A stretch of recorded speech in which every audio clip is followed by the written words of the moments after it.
nga baal ñu nga présenté wu. salaamaaleykum man la Selbé Diouf ñu gën ma xam ci sama turu artiste muy Sista El bi ma nekk artiste rappeuse chanteuse di yëngatu ci domaine yu bëri ci musique jàpp naa ne loolu mën na nekk une petite présentation de man maay kan. lan moo la dugal ci musique lan moo la motivé tey jii ba nga décider def une carrière musicale. Bon, je dirais que déjà musique bi ma tànn du n'importe quelle musique bi ma tànn mooy musique hip hop mooy musique bi nga xam ne nii dafay laaj nga am engagement dafay laaj nga sañ a wax dafay laaj nga mën a wax le fond de tes pensées et jàpp naa ne li ma dugal ci musique mooy pouvoir m'exprimer maanaam wax sama xalaat d'abord pour un premier temps mais li ma ci gën a dugal mooy yàgg di gis ay nit di souffrir yàgg di gis ay nit di am lu ñuy xeex te duñ ko mën a àggale fi ñu war a àgg ma jàpp ne am naa voix bi am naa possibilité def ko ma ne pourquoi pas le faire pour être l'ambassadrice en tout cas des femmes et des filles parce que bu ma sama jàng sori woon mën na am ma nekk avocat mais comme que sama jàng soriwul te jàpp naa ne si sama manière mën naa nekk avocat mooy lan jël micro bi di kaas di waxal ñi nga xam ne nii yàlla dogal na ñuy am ay mettit ñuy am ay jàmbat te duñu ko mën a àgge fi mu war a àgg ma ne à travers ma personne dinaa nekk seen étendard pour mën a jàllale message yooyu loolu tax ma choisir def musique. Si sa entourage dafa am ñu ci nekkoon ay musiciens parce que bi ma defee samay recherche ci net bi il se trouve que ci benn famille musicien nga daal di génne est-ce que mën nga ñu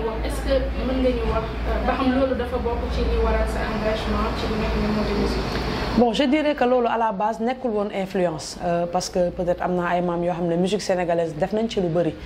dalee ko ci Adama Faye bi nga xam ne moo nekkoon ak Omar Pène dalee ko ci Vieux Mac Faye dalee ko ci Habib Faye dalee ko ci Lamine Faye ñu bëri xam nañ noo yooyu ci Sénégal ci musique mais nekkul woon influence pour man vraiment mais aussi sama yaay artiste la metteur en scène la man jàpp naa ne li gën a tax may def musique moom bokk na ci ñi ko influencé parce que daf ma daan ànd ak man ci ay programme u aaram mais su ma mësaan dem tout le temps damay nekk ci partie bi nga xam ne fa la waykat yi di nekkee tout le temps j'étais plus à l'aise si way que si fecc donte metteur en scène la mais tout le temps man j'étais dans le partie chant et je pense que loolu tamit décliné na sama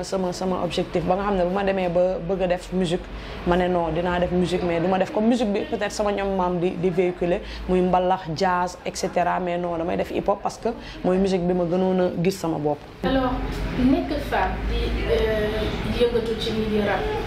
yomb na wala yombul. Yeah, je dirais nekk jigéen Sénégal yombul nekk jigéen Afrique yombul ndax day bëri lu ñu lay tënk day bëri lu ñu lay jeng day bëri lu ñuy tëj sa xel pour bul day mën di wax le fond de ton pensée li nga xalaat li nga gëm ci idéologie mais rawatina nga nekk jigéen di def musique hip hop. déjà góor ñi ko doon def auparavant sax dañu leen doon stigmatiser que ne ay bandi lañu que ne ay woyu lañu que ne et cetera de telle sorte que yow boo ñëwee nekk jigéen dañ la doon gën a gis ci nga way mbalax wala nga way reggae wala peut-être yeneen forme musique yi mais pas hip hop. je dirais que yombul nekk jigéen di def musique yombul généralement mais li ci ëpp solo mooy nga gëm sa bopp. xam li la ci dugal fexe ba ñi jàpp ne warut a yomb yëpp nga wan leen ne yomb na de par sa ni ngay exceller de par message yi nga xam ne moom ngay jël pour ñu mën a xam ne après yow rôle modèle nga war a nekk war nga mën a nekk influence par rapport à d'autres jeunes filles ñu ne ah man nga dama bëgg a mel nit un tel te loolu pour nga am ko fa nga dëgër bopp foog nga am persévérance li ngay def foog nga dëgër bopp dëggantaan pour mën a accéder ci géew bi nga xam ne ni mooy géewu élu yi te loolu tamit liggéey moo koy maye te boo si xasee dugg rek amatul tekki tànk quoi. alors Sista El bi nga nekk rappeuse ba pare engagée aussi pour les causes féminines mën naa la tuddee sax activiste. est-ce que mën nga dellu si ci loolu lan moo indi sa engagement au-delà de. Peut-être da ngay bëgg a utiliser la musique que tu fais pour conscientiser et tout lan moo indi cet engagement par rapport à la condition féminine. waaw parce que man dama am chance sama yaay moo ma yar ak sama maam j'ai toujours été vraiment autour des femmes et dama yàgg di dëkk fu nekk aussi di tuxu tey ma dëkk Yëmbal suba ma dëkk Boune gannaaw suba ma dëkk Malika et tout le temps je voyais que ces femmes là dañuy daan teel a yeewu di dem di fight di xeex et tout je dis que ñii mérité nañ tey kenn koo xam ne ni dina nekk seen ambassadrice parce que combat yëpp bëri na mais il faut que les gens puissent tamit décider ci ban combat la ñu gën a gis seen bopp te man sama défi bu ma gën a mag mooy ma bëggal sama yaay sama défi bu gën a mag mooy sama yaay fier ci man à travers loolu ma ne non mënuma nekk nit koo xam ne ni ci loolu laay dox ba pare may gis ay jigéen di am ay jafe-jafe may gis jigéen ñi di am ay conditions de vie yu difficile ma ne du ma porter ce combat là je me suis autoproclamée en tout cas défenseuse des femmes et des filles parce que je pense que ne man instant bi am naa possibilité wax ñëpp dégg comme que am naa possibilité wax ñëpp dégg nag damay fexe sama wax jooju am njëriñ comme li Ndiaga Mbaye waxoon rek way bu yeetewul diglewul ay naxe la et on veut faire partie de ceux qui en tout cas essayer d'éclairer les gens plutôt que de les faire perdre leur foi et je pense que ne loolu mooy objectif bi njëkk ci loolu mais terewul dañuy gën di dem di ut ay information ci li ñuy def parce que être artiste et être activiste c'est pas du tout évident mënul nekk loo xam ne da nga koy ñëw rek nekk du ci koo takk ça s'apprend y a des choses à respecter, il y a des normes à respecter. Et j'ai eu la chance aussi de faire une formation d'activiste artistique. Bi nga xam ne ni Regina moo ma ko fournir ak par le biais de PAC ak ku ñuy wax Djibé Diawara ñu ma am chance boobu bokk ak sama yeneen naataangoo ñu xam ne kon lu ñu doon def depuis le début ndeke lii mën nañ ko amal tour mooy nga nekk artiste mais hormis sa nekk artiste bi nga nekk di yéeg ci scène et tout tu es activiste et boo relier les deux ça pourrait te permettre d'aller plus loin et de porter des combats plus nu mu gën a jaadoo daal. ñu wax ci sa comment ça s'appelle encore ci taxawaay bi nga taxaw musique sénégalaise au niveau de l'Afrique. La preuve Africa Rising je pense que jotoon nañu def benn genre élection meilleur artiste activiste et tout. nga génn ci deuxième. ban jàngat nga si am. waaw sant yàlla parce que xam nga des fois nee nañ bët lu ko jege lu koy fatt du ko gis et da ngay gis na ñun dañu nekk Sénégal nekk ay nit yoo xam ne mosuñu bàyyi Sénégal sunu défi yëpp mooy Sénégal mais que waa Sénégal liñ la war a jox comme yëg-yëg wala liñ la war a jox comme respect boobu ci comme ni nga ko waxee ay nomination wala ay reconnaissance day manqué mais boo demee ba Afrique ñu dajale ci ay nit ci catégorie yooyu ñu dajale yépp nga ci kenn kese koo xam ne yaa ciy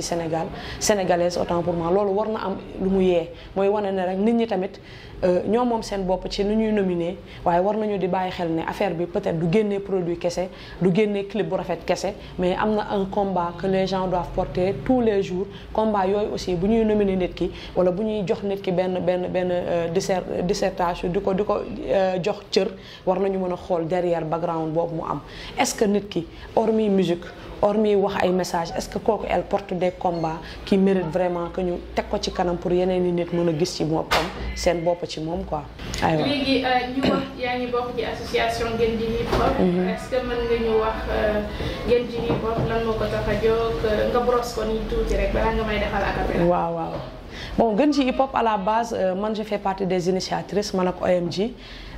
si constat benn lañ ko teg mooy dem na ba benn moment dañ doon gis ne bu ñu tasee événement du ñu bëgg a ñibbi ñun ñëpp dañuy taxaw waxtaan affaire bi day tirer à la longueur ba dañu naan sax ñun est-ce que du ñu toogaat ba beneen du ñu fi dajewaat OMG benn jour mu woo ma message appel ne ma LB man dama gis na ñun tout le temps les femmes dañuy kaas ndax joxuñu ñu suñu cër dañuy kaas ndax fonk ñu et cetera et que saa ñu tasee si événement dañuy mel ni comme si bëggatuñ sax jug ci événement ndax gëj a gisee est-ce que jaaduwul ñu def benn groupe WhatsApp boo xam ne nii dinañu permettre tout le temps ñuy joxante suñuy information di mën a jàppalante parce que loolu tamit dafa manqué woon dañ ko gis ne manqué woon na c'est venu comme ça moom muy dugal ñu mu xam man tamit mooy dugal ñu ma xam de bouche à oreille mais philosophie gën ci hip hop mooy lan ji li gën ci hip hop semer la meilleure graine à travers les femmes essayer de montrer que les femmes ont la possibilité d'être unies de un mais d'évoluer ensemble et de se relever comme elles peuvent essayer de donner le ton pour montrer que yàgg nañu di kaas góor ñi fonk ñu noo dañu dul boole seen événement mais jot na tey gën ci hip hop nekk benn plateforme boo xam ne nii jigéen ñi dañ ciy jaare di évoluer mais duñ ci jaare mukk di suux loolu mooy idée de base bi ñu dem ba def ko association ci biir association bi ñu dem ba am ci GIE pour démontrer que rek ku ci nekk ci fi nga nekk ci culture urbaine muy caméra woman bi muy animatrice bi et cetera gën ci hip hop mu ngi lay recevoir gën ci hip hop dalay défendre ay cause ñu def ko plateforme boo xam ne tamit ça permet d'avoir des informations ci candidature yi ci postulation yi et cetera on essaie d'être un relais quand même par rapport ak li nga xam ne ni mooy information bi am ci culture monde bi pour que tout le temps rek ñuy gis ay artistes yoo xam ne ay jigéen lañ nekk Sénégal ñu leen di gis seen liggéey fu mu gën a fësee. Malédique Tekki. ndax dina ñëw waaw. mu nekk sa benn son. ndax mën nga ñu defal benn acapella. Malédique Tekki ndam li dina ñëw yow ndam li dina ñëw yow ngalabul xadi di nga ma sare yow di nga ma sare yow yaa ma tete wan ma yoon sax fi diis yoon bi bëri tar tekki laa gis takk fit bi seen li ci kanam dinaa ci jot job sama credo pour julli yow foofu su jot ba kenn gëmul laa dis lépp yàlla fiis naa sori yoon bi dëng jël nga doon xaar fii sam sori gën di faay duma gis réewu noonu génne ci sa bopp yaakaaral sa bopp fàtte noonu bëgg ci génne yaay dolli cere yokku ñeex yàgg gis yaay di jooy faw jooy jeex ba nga gantoo la takk fit bi ne faat mooy fay sant yàlla may na ma xel léegi amul lay Malédique Tekki ndam li dina ñëw yow ndam li dina ñëw yow ngalabul xaddi di nga ma sare yow di nga ma sare yow ñi yaakaar jëmm ji bëri tax ma multiplier allure sama cas dur jël jom def armure blende sama main xam ne ar bi daa dur fight bër la moom àdduna kon sëgal bëre lëndëm ci xel mi tal naa torche dëkk ci light ñi ma gëm seen ndam li ñoo ngi ree gestu li ma weesu sante ko buur bi yoon bi mësul dëng lépp teew lépp yow la tey di nga ree yaa ma daan gunge doo kaas doo guddee Malédique Tekki dëkk ci faaj di woog dugg ci Europe ak Asie ba sar New York Malédique Tekki. léegi est-ce que mën nga ma wax fan nga ko inspiré. waaw parce que tu vois man maay sama taawu yaay mu nekk koo xam ne dafa mës a gëm li may def depuis le début ba kenn gëmulee mu dégg si lu nekk sa doom bi bandi la ñu muy àndal lañu bon dina yàqu dina ëmb et cetera. Elle a toujours été là première fans première nit ku ma gëm première nit ku may support et quand je vois ma mère ak coono yu muy daj du lekk tàngal bàyyi ñu même tàngal bu juróom elle vient à la maison ne la toj ko nga toj ko ku nekk am si tuuti j'ai envie que cette femme là soit heureuse j'ai envie de réussir pour cette femme et je pense que ne à travers man sama idéologie ak li mu bëgg teral sama yaay ak li mu bëgg sama yaay fier ci li nga xam ne nii moom lay dégg lépp ndax man jàpp naa ne yaayu àdduna bi yëpp mérité nañu seen doom jàkkaarloog ñoom ne leen Malédique Tekki moo tax ma ne hommage bi dama koy def mu jaare ci man mais je pense que ne su ma ko xasee génnee dootuma ko moom ndax hymne la boo xam ne ni ñëpp ciy gis seen bopp même ñi nga xam ne tey ñu ngi ci kaso yi même ñi nga xam ne ni yàlla dafa leen nattoo ñu nekk ci hôpital yi tëdd mën a lutuñ seeni waajur dara même ñi nga xam ne ni seen yoon demoon na bay neex mu am ay rëkk-rëkk ku ci nekk si ñoom booy xool le fond bi nga xam ne moo koy animé mooy lan mooy tekki teral waajuram kon c'est important des fois de dire ñu ngi bëggante ñu ngi kii mais de donner des messages forts des messages clés pour montrer que ne jeunes yi tamit bëgg nañ tekki jeunes yi war nañ mën a tekki mais nañuy fight nañu bàyyi xel ci ñi nga xam ne ñoo ñuy support nañu bàyyi xel ci ñi nga xam ne ñoo nekk suñu ginnaaw mais nañu gëm suñu bopp toog suñu réew di gis say waajur ñuy bëgg si yow nga tekki di leen teral pour man nga xëy rek am santé tekki la pour man nga xëy rek sa yaay xool la ne la yàlla na la yàlla may jàmm tekki la kon y a beaucoup de manières de réussir et il faut juste que les gens puissent se dire que mën na nekk te boo xasee ni mën na nekk dara du la joom. Sista Elby ñu lay ñaanal baat bi wër. jaajëf amiin gën a jëm kanam. amiin merci beaucoup. merci beaucoup blessé. mais jarul ay wax de. non waxuma ay asi merci man du ma kii de. du ma wax ay Papa Ndiaye géwél daf ma tuddee benn menu quoi moom ndaw si la selbe gis nga. la te la banaan sant daf maa tuddee menu. gën ma ko taalal waaw ma menu bi. sama menu baa ngi gis ngeen la selbe boo ko zoomé mu neex la selbe. jege si ko. la selbe. waaw xam nga la selbe mii ñu ma tuddee moo tax. mbedd mi doo ma ci defal acapella. mbedd mi ni champ de bataille bataille ñaata yoon ñu xeex ci bataille moonte deewuñu ñu ngi ci bataille yàgga toog di dekku xàmme wuñ dem ba tay mbedd mi ni champ de bataille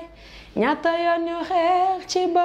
sa dëgg-dëgg fit dañu koo naan ñàkk nga ko doo gudd fan fit ak doolee lu ñu songu daan talal nañu loxo sani nañu ñaan suñu mbedd ak moo yaram gan boo kompul jaaw la ñoo tan ku bees ngénte nañu la jox la tour butin bi pour gang bi la bul xaar sa tour suñu mbedd du mbedd buur ku nekk ak sa tour boo daaka wala cour yenn saay mu tàng ba mel ni fuur oh non xàmmee wuñu poids léger ak lourd police di jaabonte ni gel bu biir oh my mbedd squid